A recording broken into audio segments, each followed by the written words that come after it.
Heat is a form of thermal energy. In simple terms, heat is what makes things warm or hot. For example, when you touch a hot cup of tea, the heat from the tea transfers to your hand, making it feel warm. Heat is a form of energy that is transferred between objects due to a difference in the temperatures. When two objects at different temperatures come into contact, heat flows from the hotter object to the cooler one until they reach the same temperature.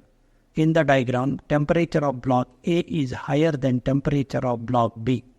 When these two blocks are brought in physical contact with each other, heat energy starts flowing from block A to block B.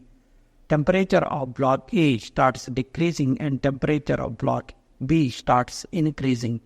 The process of heat transfer continues until both the blocks reach the same temperature.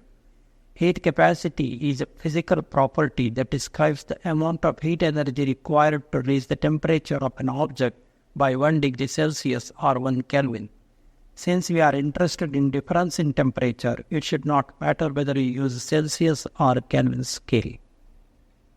The definition of heat capacity does not take into account the size or the mass of the object.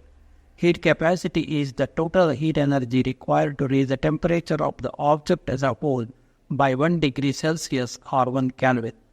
The SI unit for heat capacity is joules per Kelvin. What is specific heat capacity? Specific heat capacity is the amount of heat required to raise the temperature of 1 gram of a substance by 1 degree Celsius. This means specific heat capacity is equal to heat capacity divided by mass of the object.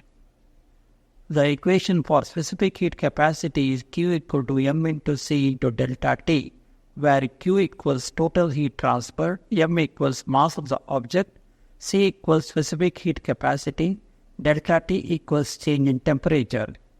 Specific heat capacity is often measured in joules per gram per degree Celsius. Let us take water as an example. The specific heat capacity of water is 4200 joules per kilogram per degree Celsius. This means that it takes 4200 joules of heat energy to raise the temperature of 1 kilogram of water by 1 degree Celsius. To put this into perspective, if you have 1 kg of water at 20 degrees Celsius and you want to heat it to 21 degrees Celsius, you would need to add 4200 joules of energy. The high specific heat capacity is why water is so effective at regulating temperature, both in nature and in various applications like heating systems and cooling processes. What is molar heat capacity? The amount of heat required to raise the temperature of 1 mole of a substance by 1 degree Celsius. It is measured in joules per mole per degree Celsius. By the way, 1 mole of a substance is a fundamental unit in chemistry used to measure the amount of that substance. It is defined as exactly 6.022 into 10 raised to 23 elementary entities such as atoms, molecules, ions, or other particles of the given substance. This number is known as Avogadro's number.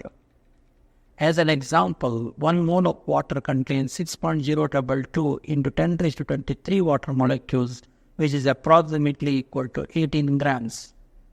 The relationship between specific heat capacity and molar heat capacity is given by Cv equal to C into M, where Cv is molar heat capacity, C is the specific heat capacity, and M is the molar mass of the substance.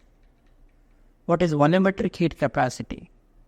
This is the amount of heat required to raise the temperature of a unit volume of a substance by 1 degree Celsius. It is expressed in joules per cc per degree Celsius or joules per liter per degree Celsius. The table shows specific heat capacity for some substances. Note that it is high for liquids compared to solids, and for gases it is highest. With this background, we shall do some exercises. In question number 1, what is the amount of heat required to raise the temperature of 2 kg of water from 25 degrees Celsius to 75 degrees Celsius? To calculate the amount of heat required to raise the temperature of 2 kg of water from 25 degrees Celsius to 75 degrees Celsius, you can use the formula Q equal to mc to delta T, where Q is the heat energy, M is the mass of the water, which is 2 kg, C is specific heat capacity of water, which is equal to 4200 joules per kg per degree Celsius. Delta T is the change in temperature, in this case 75 degrees Celsius minus 25 degrees Celsius equal to 50 degrees Celsius.